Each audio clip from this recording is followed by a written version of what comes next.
Question 1. What do you need before you can legally use a motor vehicle on the road?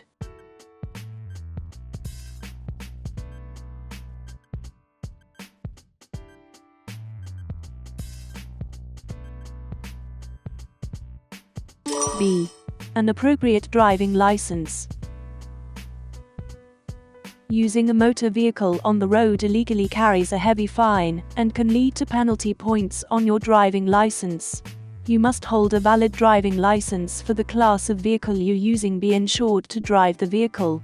If required, the vehicle must have a current MOT test certificate and be taxed for use on the road. Question 2. How should you signal if you're going straight ahead at a roundabout?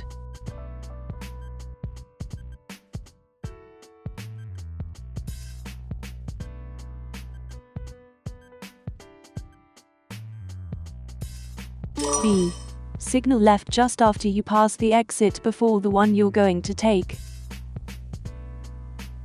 To go straight ahead at a roundabout, you should normally approach in the left-hand lane, but check the road markings. At some roundabouts, the left lane on approach is marked left turn only, so make sure you use the correct lane to go ahead. You won't normally need to signal as you approach, but signal before you leave the roundabout, as other road users need to know your intentions. Question 3. A police officer asks to see your documents. You don't have them with you. How many days do you have to produce them at a police station?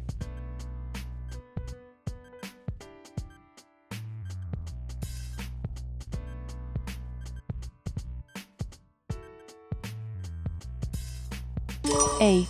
7 days. You don't have to carry your vehicle's documents wherever you go. If a police officer asks to see them and you don't have them with you, you may be asked to produce them at a police station within 7 days. Question 4. An adult casualty isn't breathing. To maintain circulation, CPR should be given. What's the correct depth to press down on their chest?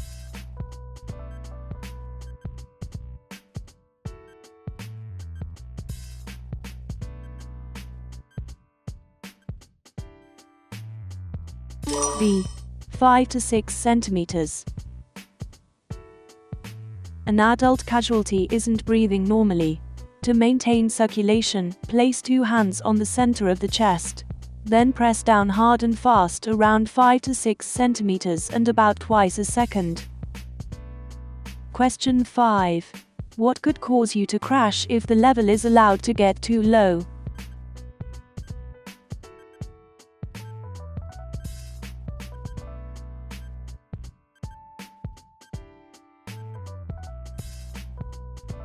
B. Brake fluid level. You should carry out frequent checks on all fluid levels, but particularly brake fluid. As the brake pads or shoes wear down, the brake fluid level will drop. If it drops below the minimum mark on the fluid reservoir, air could enter the hydraulic system and lead to a loss of braking efficiency or even complete brake failure. Question 6. You're following other vehicles in fog. You have your headlights on dipped beam. What else can you do to reduce the chances of being in a collision?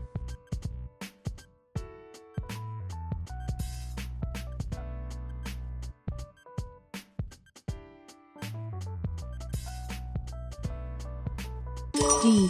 Keep a safe distance from the vehicle in front. When it's foggy, use your headlights on dipped beam. This will help you see and be seen by other road users. If visibility is seriously reduced, consider using front and rear fog lights if you have them. Keep to a sensible speed and don't follow the vehicle in front too closely. If the road is wet and slippery, you'll need to allow twice the normal stopping distance. Question 7. A collision has just happened. An injured person is lying in a busy road. What's the first thing you should do?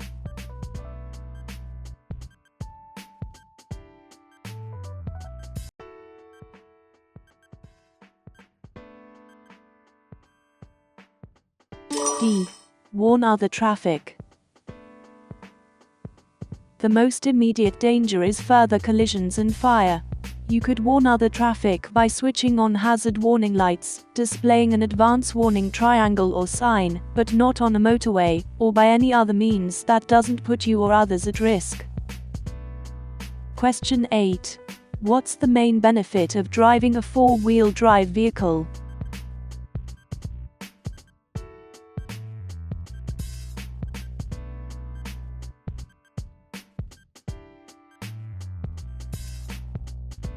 B. Improved grip on the road. By driving all four wheels, the vehicle has maximum grip on the road. This grip is especially helpful when traveling on slippery or uneven surfaces. However, having four-wheel drive doesn't replace the skills you need to drive safely. Question 9. You're driving towards this level crossing. What would be the first warning of an approaching train?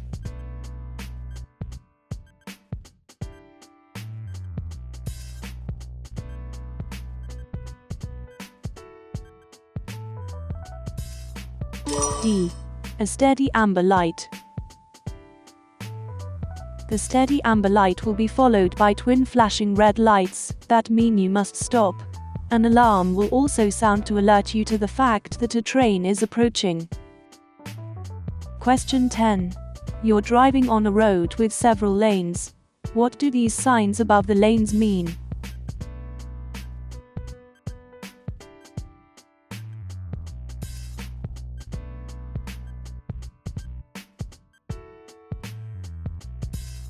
D. The two left lanes are open. On some busy roads, lane control signals are used to vary the number of lanes available to give priority to the main traffic flow. A green arrow indicates that the lane is available to traffic facing the signal. A white diagonal arrow means that the lane is closed ahead and traffic should move to the next lane on the left. A red cross means that the lane is closed to traffic facing the signal. Question 11. What advice should you give to a driver who has had a few alcoholic drinks at a party?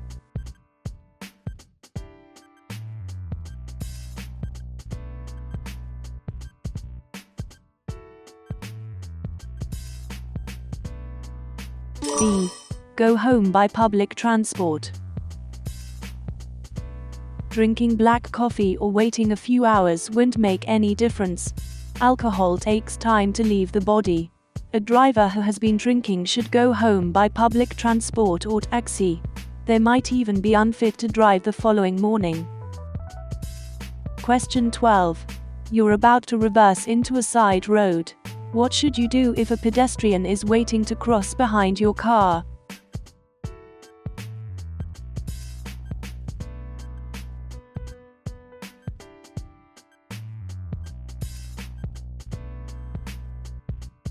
A. Give way to the pedestrian. If you need to reverse into a side road, try to find a place that's free from traffic and pedestrians. Look all around before and during the maneuver. Stop and give way to any pedestrians who want to cross behind you. Avoid waving them across, sounding the horn, flashing your lights or giving any signals that could mislead them and create a dangerous situation. Question 13. You're waiting at a level crossing. What should you do if the red warning lights continue to flash after a train has passed by?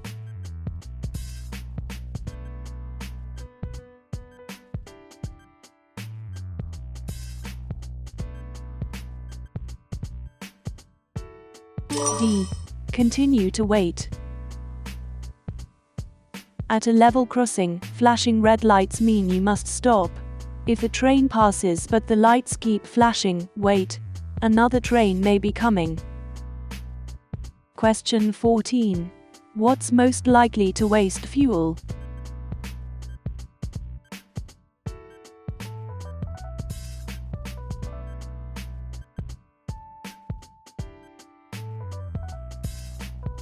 C. Underinflated tires.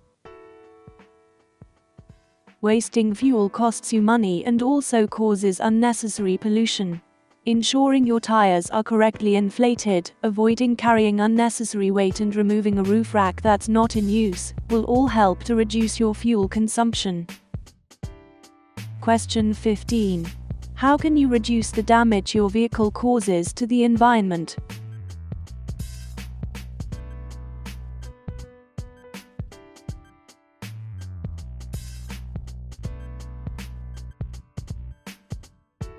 B. Anticipate well ahead. By looking well ahead and recognizing hazards in good time, you can avoid late and heavy braking. Watch the traffic flow and look well ahead for potential hazards, so you can control your speed in good time. Avoid over-revving the engine and accelerating harshly, as this increases wear to the engine and uses more fuel. Question 16. Why should you allow extra room while overtaking a motorcyclist on a windy day?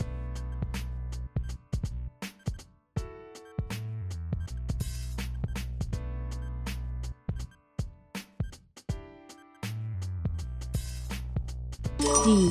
The rider may be blown in front of you.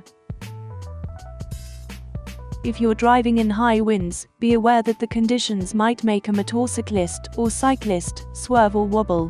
Take this into consideration if you're following or wish to overtake a two-wheeled vehicle.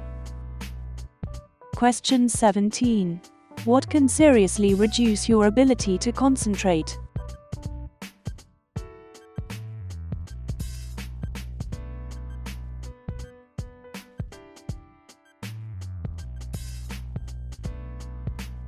C.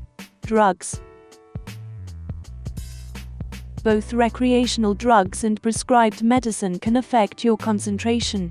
It's also an offense to drive with certain drugs in your body, and a positive test could lead to a conviction.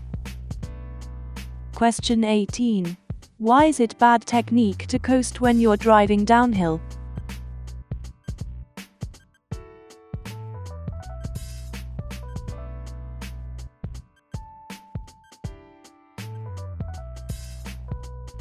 A. The vehicle will gain speed more quickly. Coasting is when you allow the vehicle to freewheel in neutral or with the clutch pedal depressed. When traveling downhill, this will cause the vehicle to gain speed more quickly, as you lose the benefits of engine braking. It may even lead to a loss of control. You shouldn't coast, especially when approaching hazards such as junctions or bends, and when traveling downhill. Question 19. When may a passenger travel in a car without wearing a seat belt?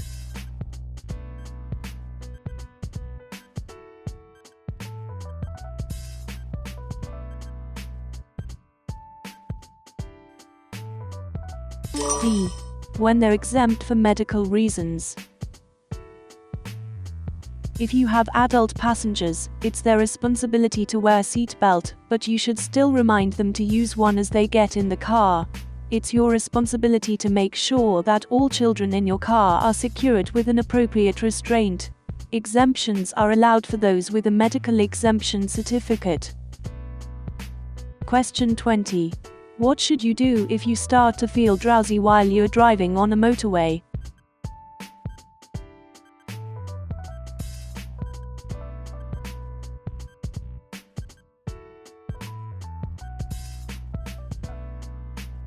C. Open a window and stop as soon as it's safe and legal. Never stop on the hard shoulder to rest. If there's no service area for several miles, leave the motorway at the next exit and find somewhere safe and legal to pull over. Question 21. What does it mean if the electronic stability control (ESC) indicator lamp lights up while you're driving?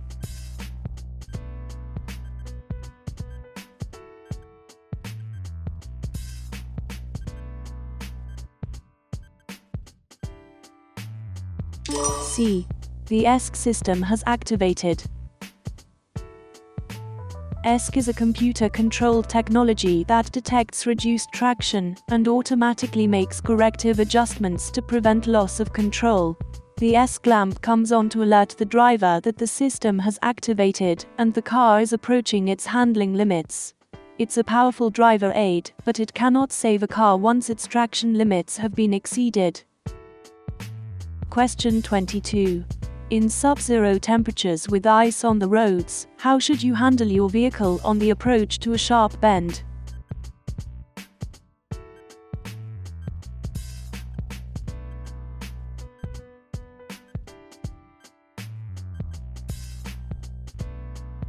D. Slow down before going round the bend. When traveling around sharp bends on icy, slippery surfaces, you need to slow down and apply minimal pressure when braking, steering, or accelerating. Furthermore, you should not brake and steer simultaneously. Question 23. You wish to turn right. You have indicated but you want to emphasize a difficult right turn on a road carrying fast-moving traffic. What should you do?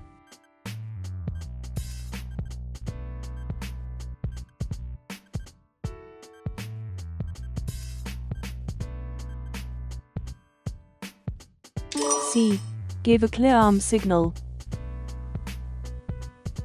Nowadays, arm signals are seldom used. However, there are occasions when you might need to use one. The Highway Code provides more information on which arm signal to use to complement an indicator. Use an arm signal when necessary to emphasize a difficult right turn on a road carrying fast-moving traffic, and to turn right just after moving out to pass a stationary vehicle. Question 24. You do not need to notify the dvla if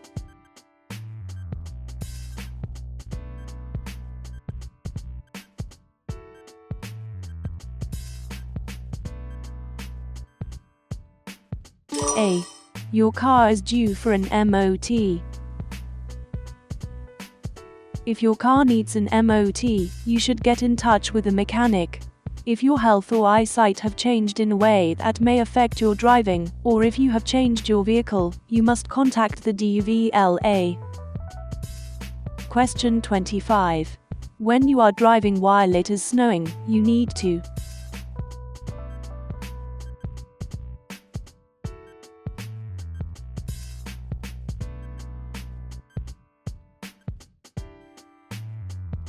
A. Apply gentle pressure when using your accelerator and brakes. Falling snow can make road surfaces treacherous, so you should use your brakes and accelerator with care. This will keep your car under control and prevent skidding. Question 26. You are approaching a pedestrian carrying a white stick with a red band. This person is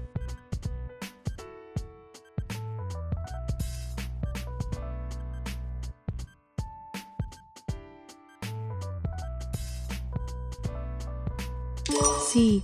Blind and deaf. A red and white stick is an indication that its user is both blind and deaf. Since this person can neither see you nor hear you, you should proceed with caution. Question 27.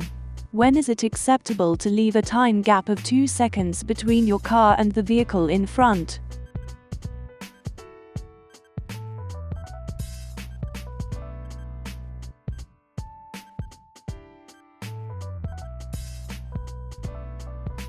D. When conditions are good.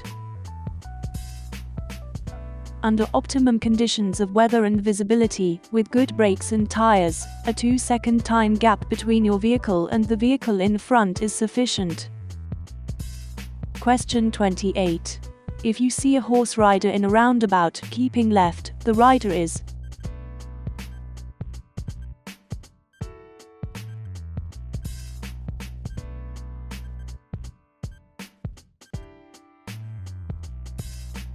C. Going in any direction, it's impossible to predict.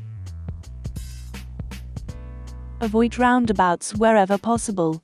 If you use them, you should keep to the left and watch out for vehicles crossing your path to leave or join the roundabout.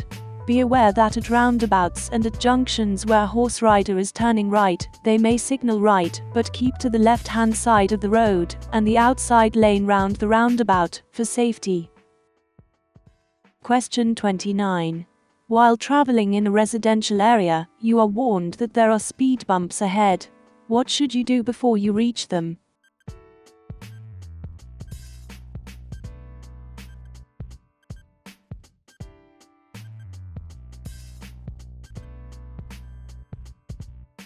D. Reduce your speed. Speed humps are designed to get motorists to slow down. They are often found in areas where there may be many pedestrians, including children. Driving fast over these humps can affect your ability to steer and control the car, and can possibly damage your vehicle's suspension. Question 30. You are on a dual carriageway when unexpectedly, a blue van cuts into your lane without notice. At this point, you need to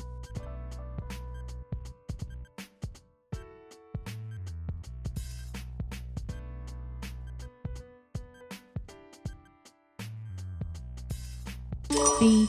Slow down slightly if it is safe to do so, leaving a safe distance between you and the van. Although you may be tempted to vent your anger at the driver of the van, you need to keep your safety in mind. Focus on keeping a safe time gap between your car and the vehicle in front. Question 31. You are planning to turn right onto another road. Why should you allow sufficient time to position yourself correctly?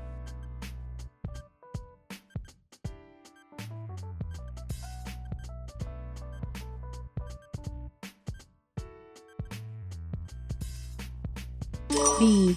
To let other drivers behind you know what your intentions are. When joining a side road, you should let other motorists know in advance what your intentions are, and ensure that other vehicles have enough room to overtake you on the left. Question 32. What is the best course of action when your rear wheels start to skid?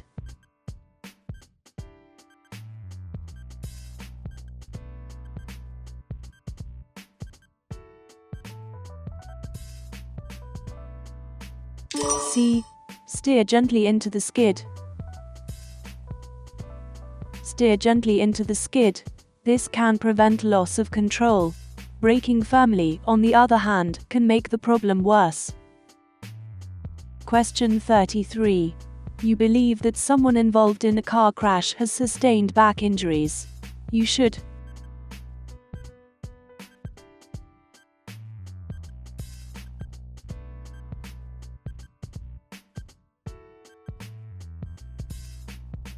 A. Not move the person, wait for medical advice. Unless there is an immediate danger of fire or explosion, someone who may have sustained a back injury should not be moved until an ambulance arrives. Call the emergency services as soon as possible. Question 34. There is an obstruction in your lane, blocking you from moving ahead. What should you do?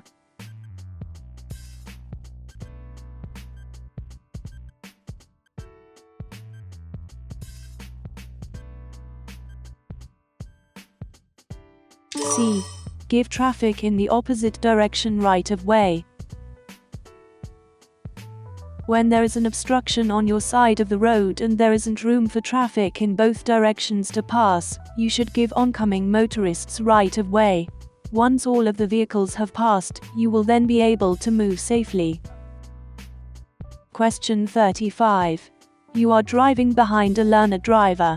What should you do?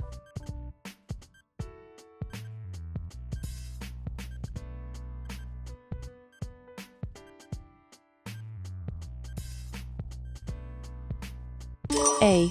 Have patience and allow a greater stopping distance in case the learner reacts slowly. Learner drivers may be unsure of how to react in certain situations. Because of this, increase the time gap between your car and theirs, remain alert, and anticipate slow reaction times. Question 36. There are no speed limit signs on the road you are driving on. What would indicate a 30-mile-per-hour speed limit?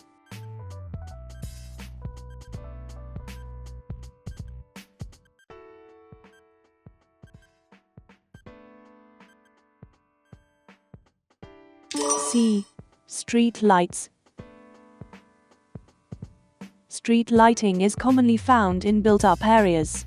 The speed limit for built-up areas is 30 miles per hour. Question 37. You are about to embark on a long-distance drive. Should you incorporate rest breaks into your journey time?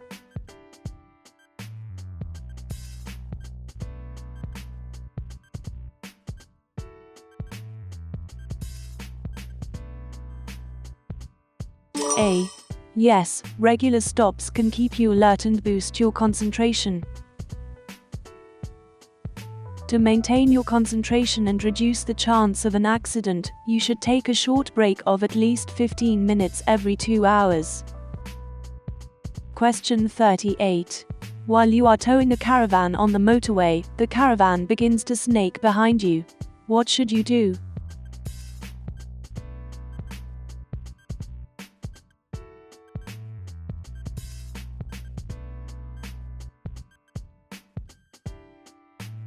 B.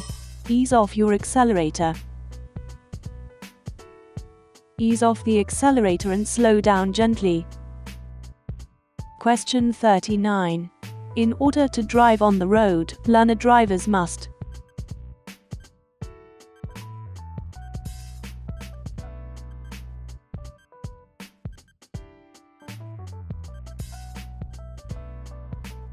C.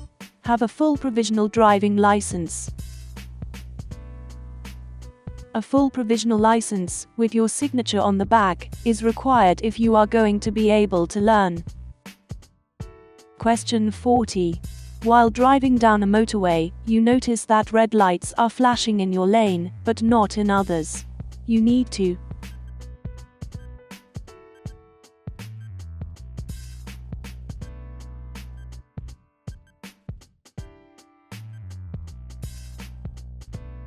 A. Plan a move into another lane. This could indicate that your lane is closed ahead.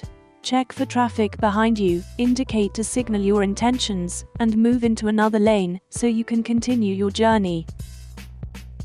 Question 41. At minimum, what type of car insurance must you legally have?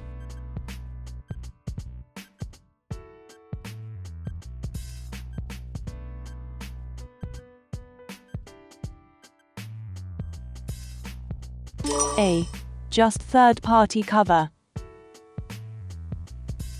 You only need a third-party policy.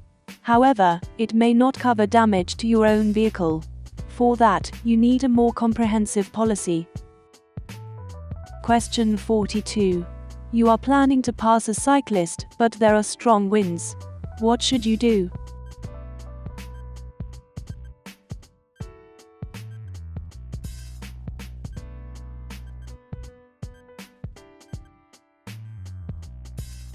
A. Overtake the cyclist, giving the person as much room as possible. By remaining as far from the cyclist as possible, you can avoid a possible collision caused by strong winds pushing the bicycle off course. Question 43. You notice that your eyesight has deteriorated significantly. Your optician is unable to assist you. By law, you must inform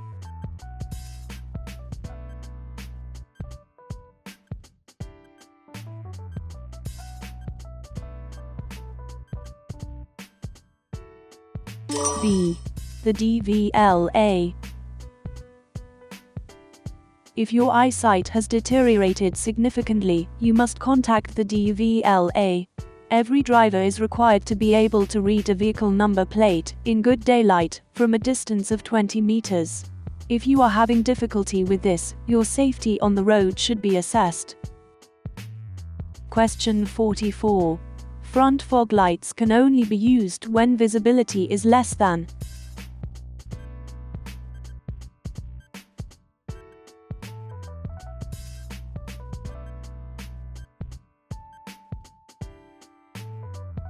D. 100 meters, 328 feet. Fog lights should only be used when visibility is less than 100 meters. When visibility is adequate, fog lights can dazzle other drivers, so they should not be used. Question 45. When preparing to come to a stop, you should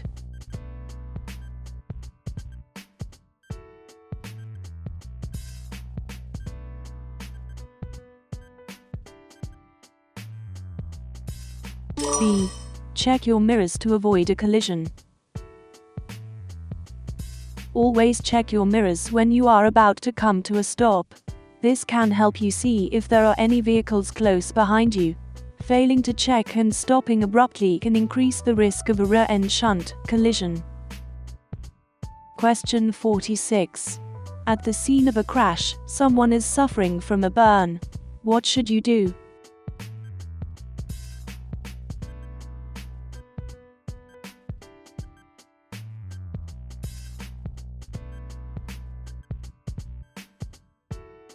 A. Pour cold, non-toxic liquid over the burn. Under no circumstances should you use lotions, burst blisters, or remove anything stuck to the burn. This could complicate the condition and cause infection. Instead, pour cold water or some other non-toxic liquid over the burn for at least 20 minutes. Question 47. Why should you switch off your indicator after you have completed a turn?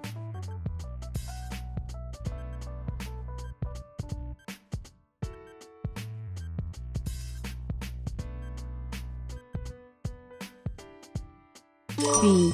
So you won't confuse other road users. Once you have safely completed a turn, you should switch off your indicator. This will help other road users understand that you are not planning to make another turn.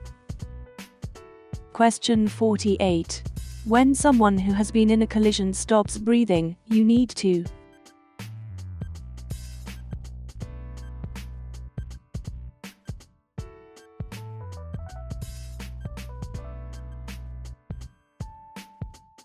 C. Tilt the person's head back slightly to clear the airway. Gently tilting the injured person's head backwards can free the airway. You should also check to see if there is anything that is blocking the mouth and preventing the person from breathing. Unless there is an immediate danger of fire or explosion, do not move the person until he has received professional medical attention. Question 49. If your engine catches fire, what should you do?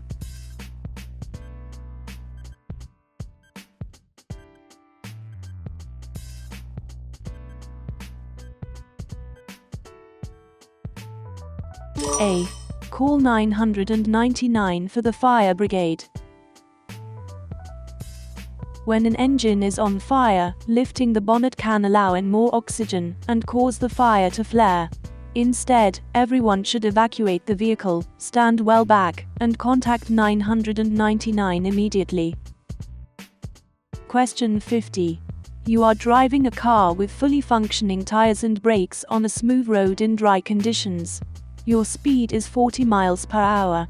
What is the average distance it will take to come to a complete stop?